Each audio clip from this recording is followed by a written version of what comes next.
l'éternité.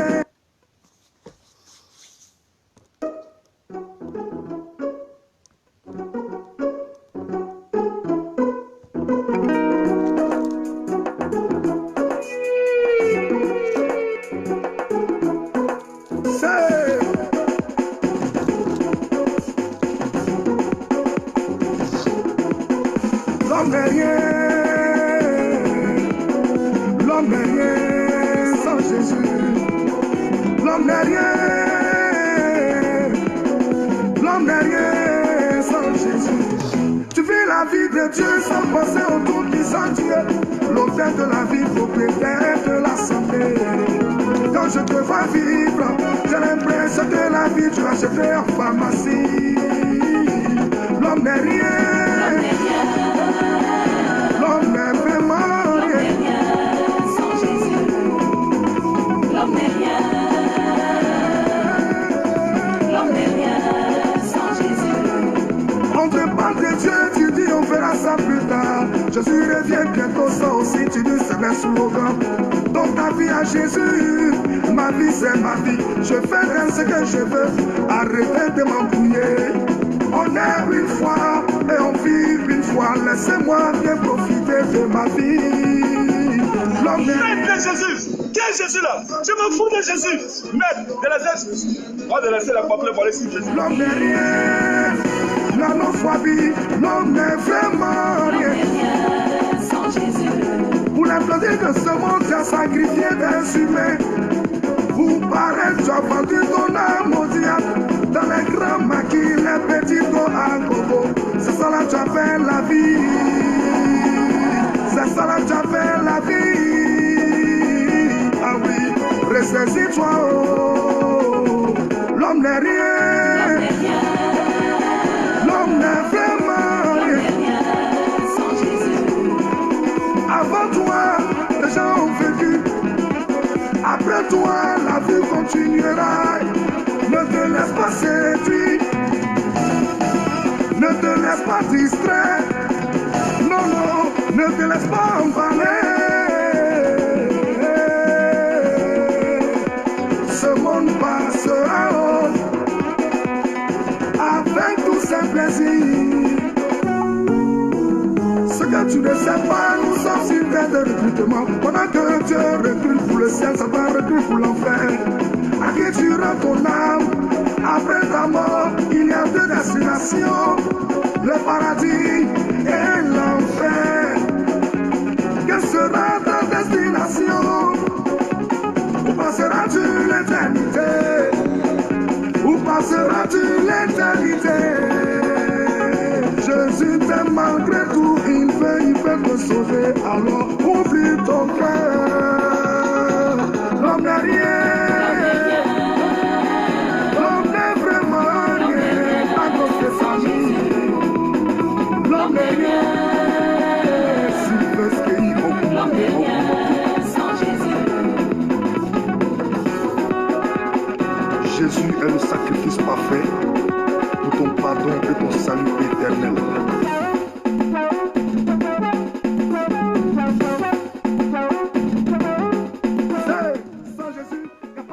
Voilà, alors bonjour à tous, bonjour, que Dieu vous bénisse, que sa grâce soit avec vous. Attendez que je place bien ma caméra. Le téléphone glisse un peu, mais on va faire avec. Voilà, donc aujourd'hui Richard Crémé nous a accompagnés. Nous allons entamer notre lecture de la Bible en un an, session 2020. Nous sommes aujourd'hui dans Deutéronome chapitre 9, 10 et 11 et 12. Toujours l'histoire dans le désert, l'Ancien Testament. Et nous continuons toujours de lire la parole de Dieu. Voilà. Alors que Dieu nous bénisse, que sa grâce soit avec vous. Je vais donc commencer la lecture de la Bible en un an.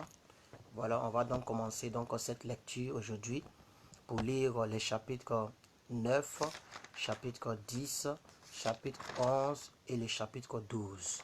Et après nous reviendrons pour une autre lecture et je sortirai. Et demain encore nous lirons encore deux autres lectures pour être à jour. J'ai fait un peu une erreur dans les titres. j'ai fait une petite erreur, c'est qu'aujourd'hui est le jour 41, pas le jour 40. Donc après, je vais rectifier ça. Aujourd'hui est la 41e fois que nous lisons la Bible en un an cette année. Donc nous lisons toujours dans le livre de Deutéronome, dans l'Ancien Testament. Voilà. Alors, je vous ai dit que Deutéronome, c'est à peu près le rappel de tout ce que s'est passé dans le désert. Donc, comme le peuple s'apprête à rentrer à Canaan, alors l'homme de Dieu Moïse a commencé à rappeler tous les événements et toutes les histoires tout ce qui est arrivé donc lorsqu'il était au commandement, puisque bientôt voilà, il ne sera plus là. Donc maintenant il va donc aujourd'hui nous parler des tristes expériences. Voilà, des tristes expériences. Dans tout le chapitre 9, il va relater ici les tristes expériences. Donc on va lire donc ces tristes expériences. Et après quoi on pourra poursuivre donc la lecture dans la suite. Je vais lire directement. Voilà, je vais être un peu plus rapide puisque je dois aller quelque part et puis aller quelque part. Mais demain encore on fera 2 autres lectures. Voilà, donc que Dieu nous bénisse. Il est dit, écoute Israël, tu vas aujourd'hui passer le Jourdain pour te rendre maître des nations les plus grandes et plus puissantes que toi, des villes grandes et fortifiées jusqu'au ciel. D'un peuple grand et de haute taille, les enfants d'Anak, que donc tu connais et dont tu as entendu dire, qui pourra tenir contre les enfants d'Anak? Sache aujourd'hui que l'Éternel ton Dieu marchera lui-même de devant toi comme un feu dévorant. C'est lui qui les détruit, qui les humiliera devant toi, et tu les chasseras et tu les feras périr promptement comme l'Éternel te l'a dit. Lorsque l'Éternel ton Dieu les chassera de devant toi,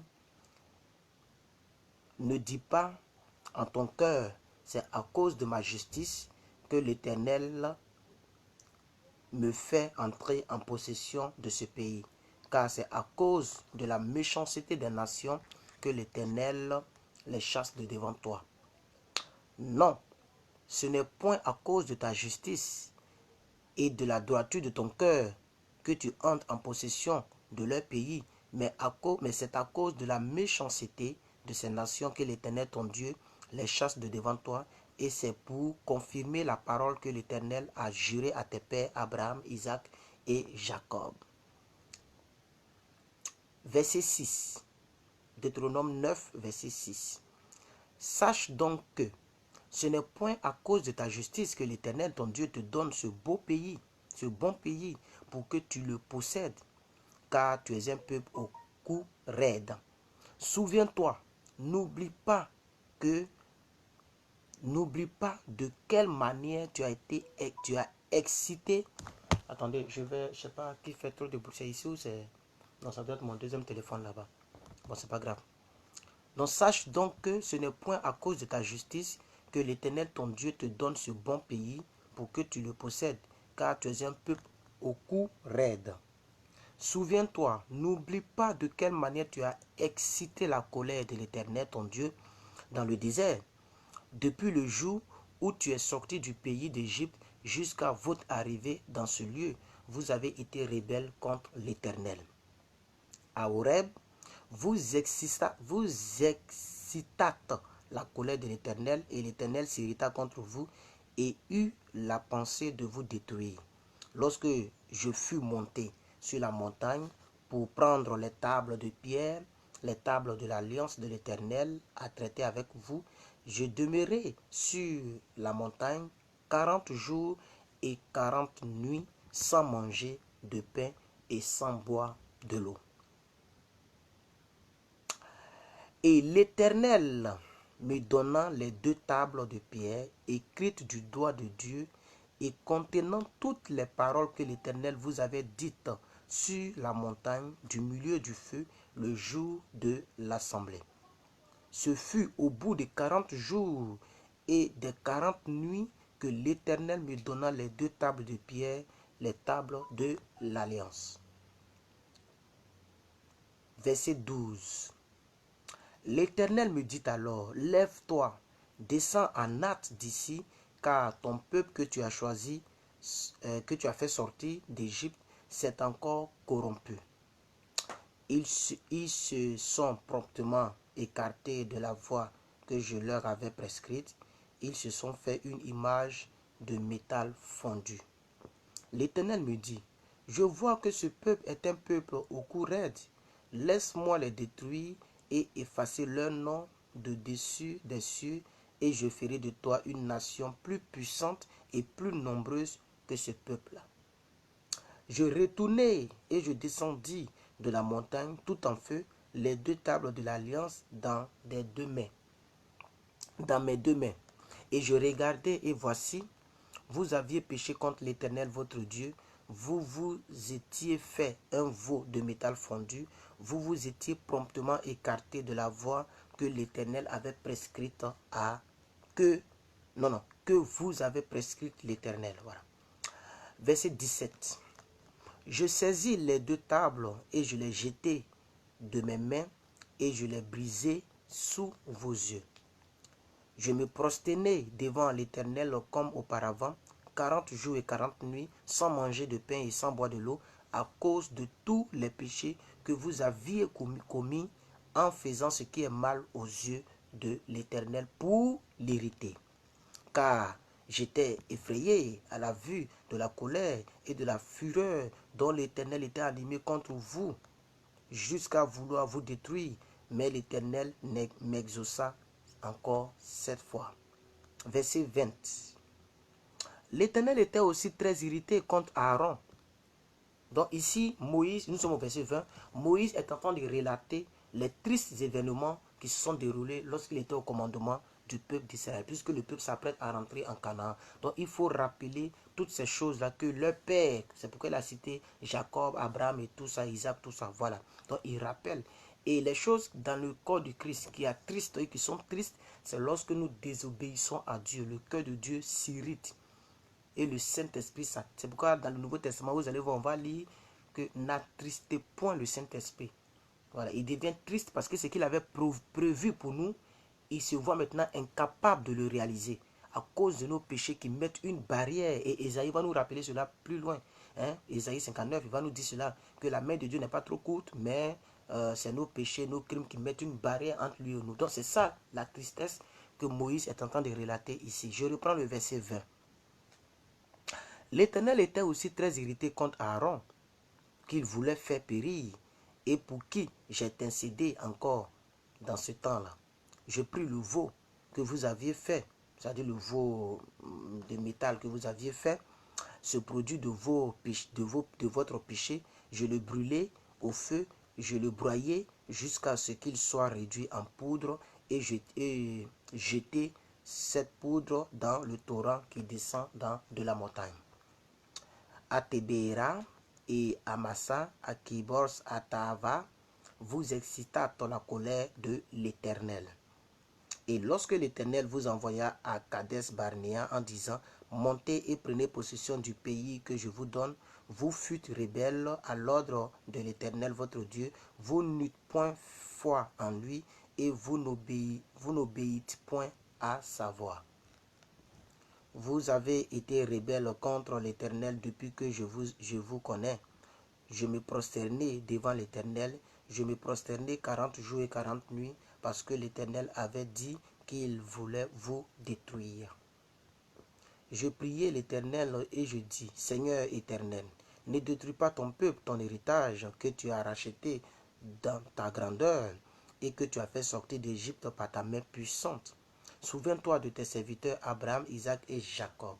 Ne regarde point à l'opiniâtreté de ce peuple et à sa méchanceté, à son péché, de peur que le pays d'où tu nous as fait sortir ne dise, c'est parce que l'Éternel n'avait pas le pouvoir de les mener dans le pays qu'il leur avait promis, et c'est parce qu'il les haïssait qu'il les a fait sortir pour les faire mourir dans le désert.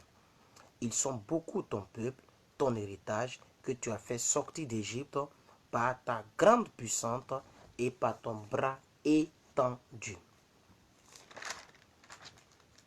On entame ici le chapitre 12, le chapitre 10, qui nous donne à peu près 22 versets. On a lu dans le chapitre 9 donc, les événements tristes qui se sont déroulés donc, dans le désert. Il rappelle cela. Dans le chapitre 10, nous allons voir que Dieu va remplacer donc, les tables de la loi qu'il avait brisées, que Moïse avait brisées. Et tout ça, c'est un rappel, puisque les livres comme Nombre, comme Exode, comme Lévitique aussi, ces livres nous ont déjà dit cela, n'est-ce pas? Voilà, donc c'est un rappel.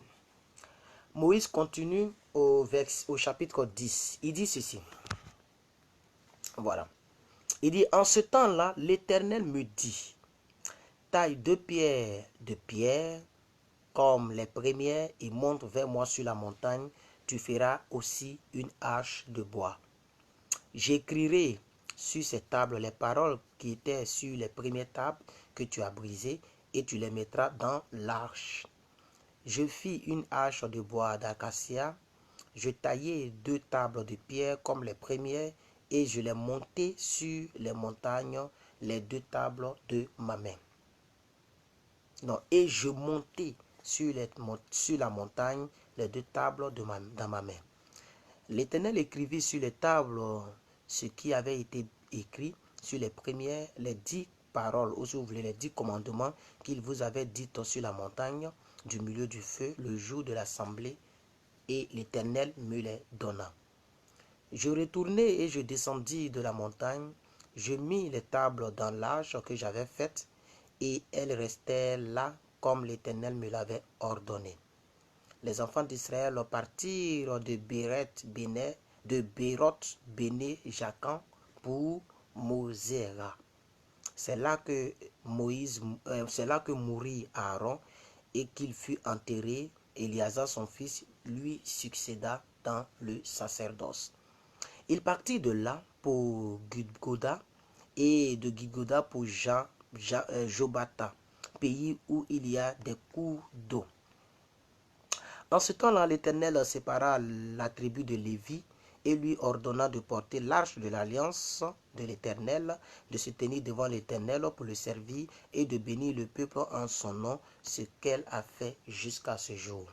C'est pourquoi Lévi n'a ni part ni héritage avec ses frères. L'Éternel est son héritage, comme l'Éternel ton Dieu le lui a dit.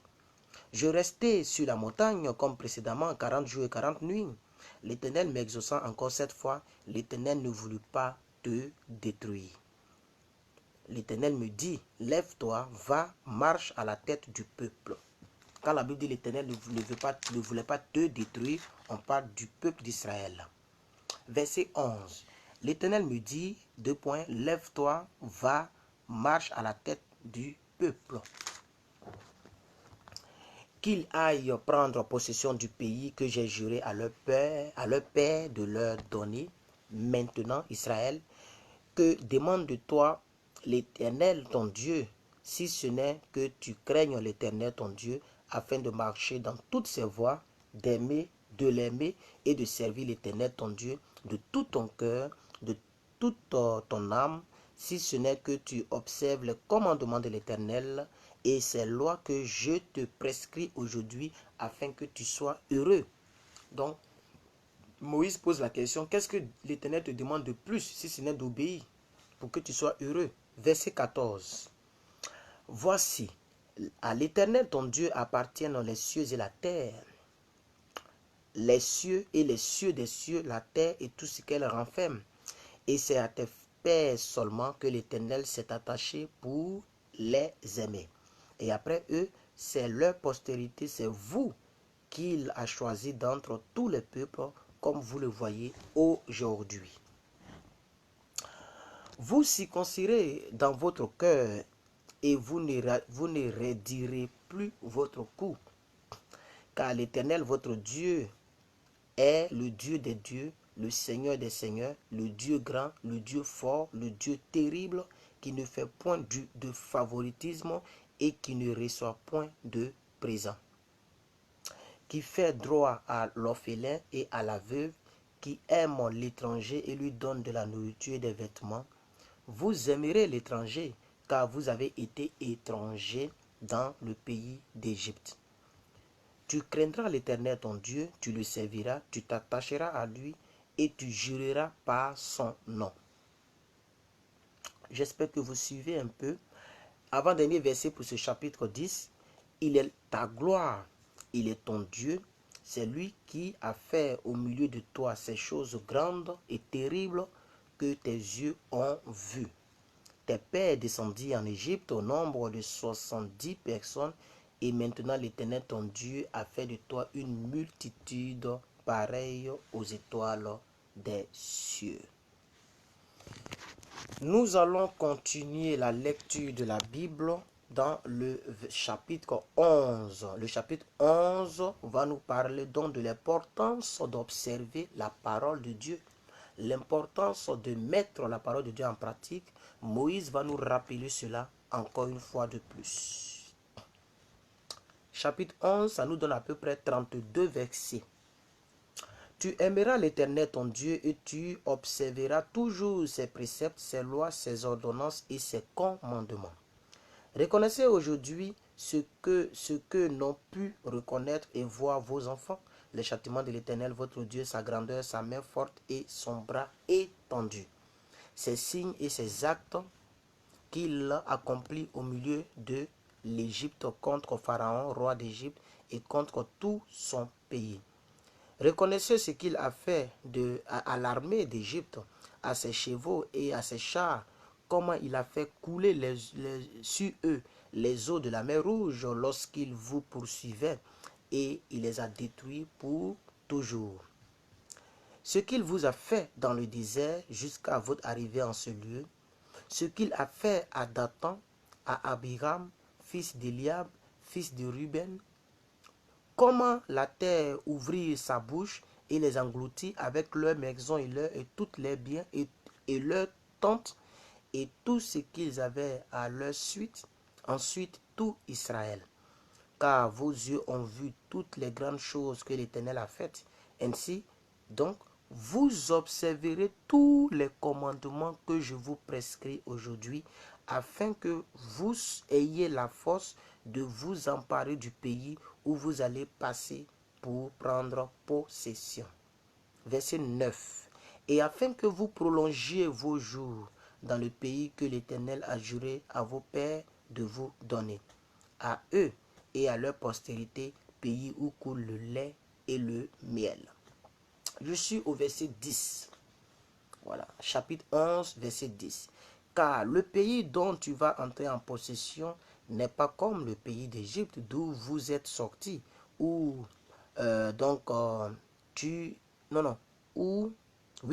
où tu jetais dans les champs ta semence et les arrosais avec ton pied comme un jardin potager.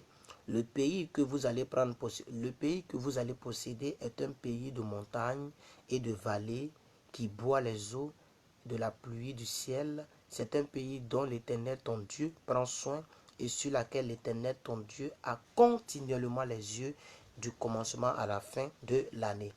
Si vous obéissez à mes commandements que je vous prescris aujourd'hui, si vous aimez l'Éternel votre Dieu et si vous le servez de tout votre cœur et de toute votre âme, verset 14, je donnerai à votre pays la pluie en son temps, la pluie de la première de l'arrière-saison, et tu recueilleras ton blé, ton mou et ton huile.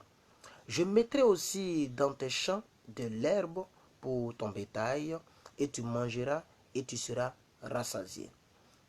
Gardez-vous de laisser séduire votre cœur, de vous détourner de servir d'autres dieux et de vous prosterner devant eux. La colère de l'Éternel s'enflammera donc alors contre vous. Il fermera les cieux, il n'y aura point de pluie, la terre ne donnera plus ses produits et vous périrez promptement dans le bon pays que l'Éternel vous donne. Verset 18 est très important ce verset. Mettez dans votre cœur et dans votre âme ces paroles que je vous dis. Vous les lierez comme un signe sur vos mains et elles seront comme des frontaux entre vos yeux. Vous les enseignerez aussi à vos enfants et en leur parlant, et vous leur parlerez, pardon, quand tu seras dans ta maison, quand tu iras en voyage, quand tu te coucheras et quand tu te lèveras. Verset 20. Tu les écriras sur les poteaux de ta maison et sur tes portes, et alors vos jours et les jours de vos enfants dans le pays que l'Éternel a juré à vos pères de leur donner seront aussi nombreux que les jours des cieux et seront aussi au-dessus de la terre. Car si vous observez tous ces commandements que je vous prescris, et si vous mettez en pratique pour aimer l'Éternel votre Dieu, pour marcher dans toutes ses voies et pour vous attacher à lui, au verset 23, l'Éternel chassera devant vous toutes ces nations et vous vous rendrez donc maître des nations des plus grandes et plus puissantes que vous. Tout lieu que foulera la plante de votre pied sera à vous.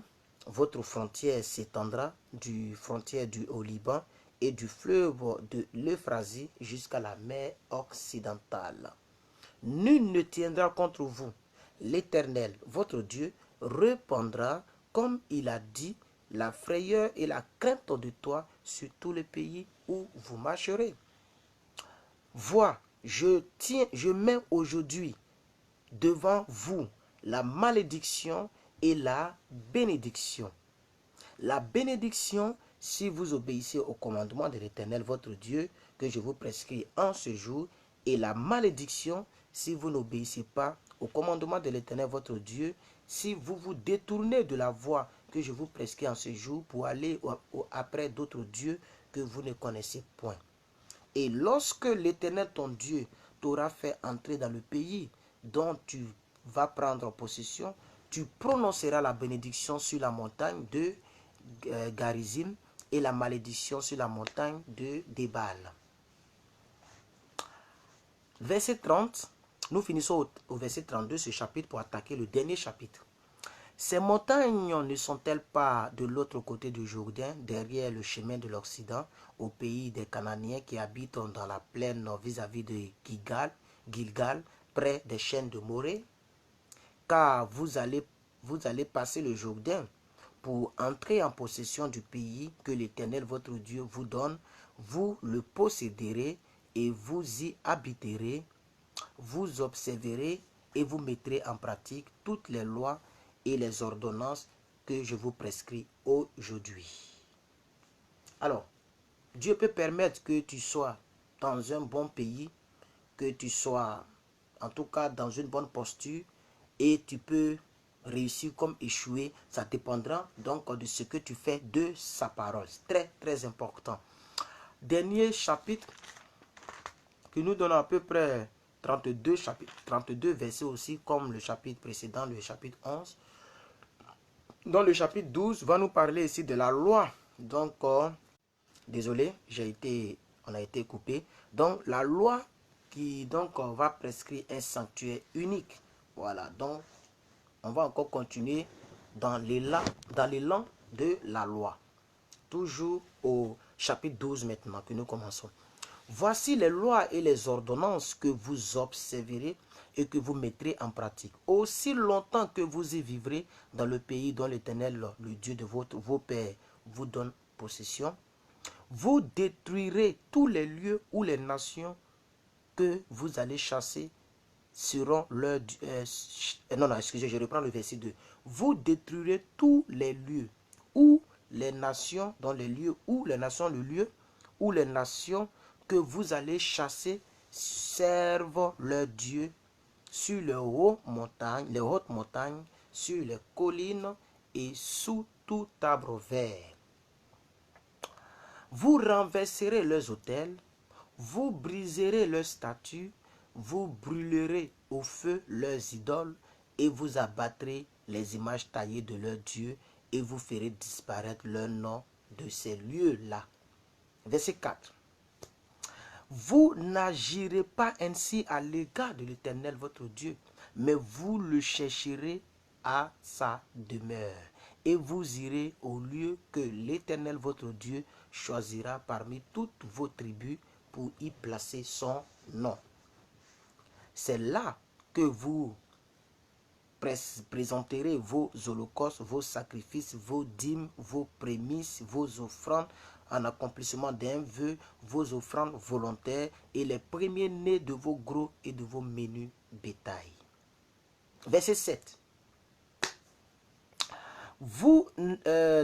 C'est là aussi que vous mangerez devant l'Éternel votre Dieu et que vous et vos familles vous ferez servir à votre joie tous les biens par lesquels l'Éternel votre Dieu vous aura béni. Vous n'agirez donc pas comme nous le faisons maintenant ici, où chacun fait ce qui lui semble bon.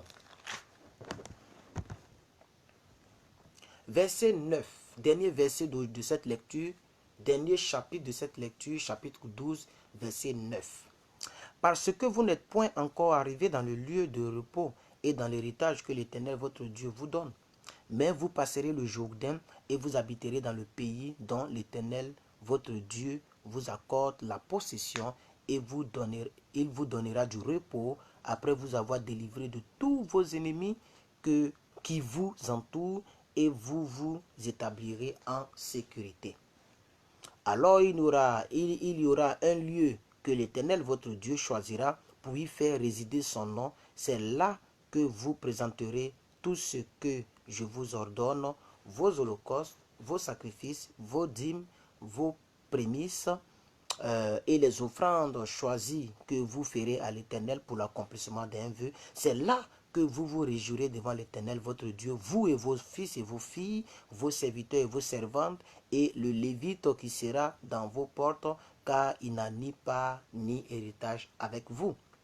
Garde-toi d'offrir tes holocaustes dans tous les lieux que tu verras, mais tu offriras tes holocaustes au lieu que l'Éternel aura choisi dans l'une de tes tribus, et c'est là que tu feras tout ce que je t'ordonne.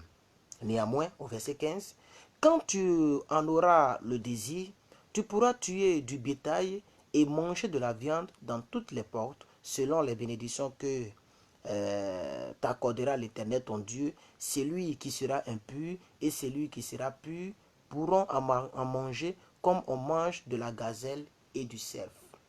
Seulement, vous ne mangerez pas le sang, tu le répandras sur la terre comme de l'eau. Tu ne pourras pas manger dans tes portes la dîme de ton blé, de ton mou et de ton nul, ni les prémices de ton gros et de ton menu bétail, ni aucune autre de tes offrandes en accomplissement d'un vœu, ni tes offrandes volontaires, ni tes prémices. Tu n'en mangeras pas. Verset 18. Mais c'est devant l'Éternel ton Dieu que tu les mangeras dans le lieu que l'Éternel ton Dieu choisira, toi, ton fils, ta fille, ton serviteur, ta servante, le Lévite, qui sera dans tes portes, et c'est devant l'Éternel ton Dieu que tu feras servir à ta joie tous ces biens que tu posséderas. Aussi longtemps que tu vivras dans ton pays, garde-toi de délaisser le Lévite, c'est-à-dire l'homme de Dieu, celui qui est mis à part pour donc l'œuvre de Dieu. Vous comprenez? Verset 20. Lorsque l'Éternel ton Dieu aura élargi tes frontières, comme il te l'a donc promis, et que le désir de manger de la viande te fera dire, je voudrais manger de la viande, tu pourras en manger selon ton désir. Si le lieu que l'Éternel ton Dieu aura choisi pour y placer son nom est éloigné de toi, tu pourras tuer ton gros et ton menu bétail comme comme je te l'ai prescrit, et tu pourras en manger dans tes portes selon ton désir. Tu en mangeras comme on mange de la gazelle et du cerf. Celui qui sera impur et celui qui sera pur en mangeront l'un et l'autre. Seulement, au verset 23, garde-toi de manger le sang, car le sang c'est la vie, et tu ne mangeras pas la vie avec la chair. Tu ne le mangeras pas, tu le répandras sur la terre comme de l'eau. Tu ne le mangeras pas, afin que tu sois heureux, toi et tes enfants après toi, en faisant ce qui est droit aux yeux de l'Éternel.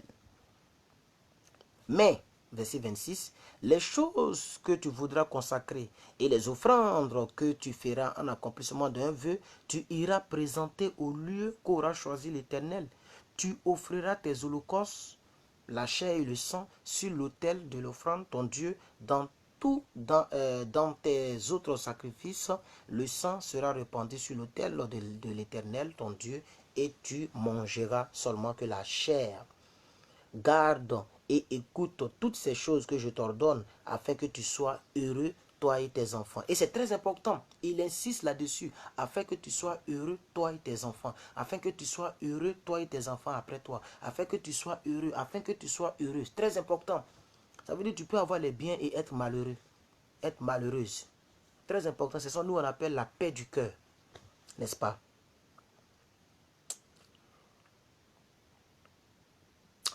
Lorsque l'Éternel, ton Dieu, au verset 29, aura exterminé les nations que tu vas chasser de devant toi, lorsque tu les auras chassés et que tu te seras établi dans leur pays, garde-toi de te laisser prendre au piège en les imitant, après qu'elles auront été détruites devant toi. Garde-toi de t'informer de leur Dieu et de dire, comment ces nations servaient-elles leur Dieu? Moi aussi, je veux faire de même. Tu n'agiras pas ainsi à l'égard de l'Éternel ton Dieu, car elles servent leur Dieu en faisant toutes les abominations qui sont odieuses à l'Éternel, et même elles brûlaient au feu leurs fils et leurs filles en l'honneur de leur Dieu.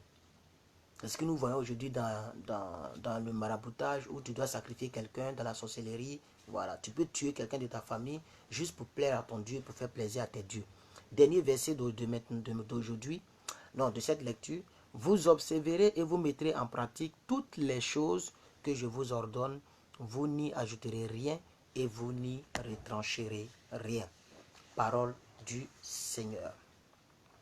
Alors, dans la prochaine lecture, ça sera le chapitre 13, le chapitre 14, le chapitre 15 et le chapitre 16. Voilà.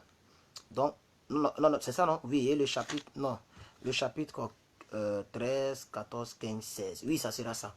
Donc, en ce qui me concerne, je vais interrompre cette vidéo et puis je vais m'asseoir là où je suis pour entamer la deuxième lecture rapidement. Et puis, on se donnera rendez-vous demain pour faire encore 2 autres lectures et on sera complètement à jour. Voilà. Donc, que Dieu vous bénisse et à tout à l'heure.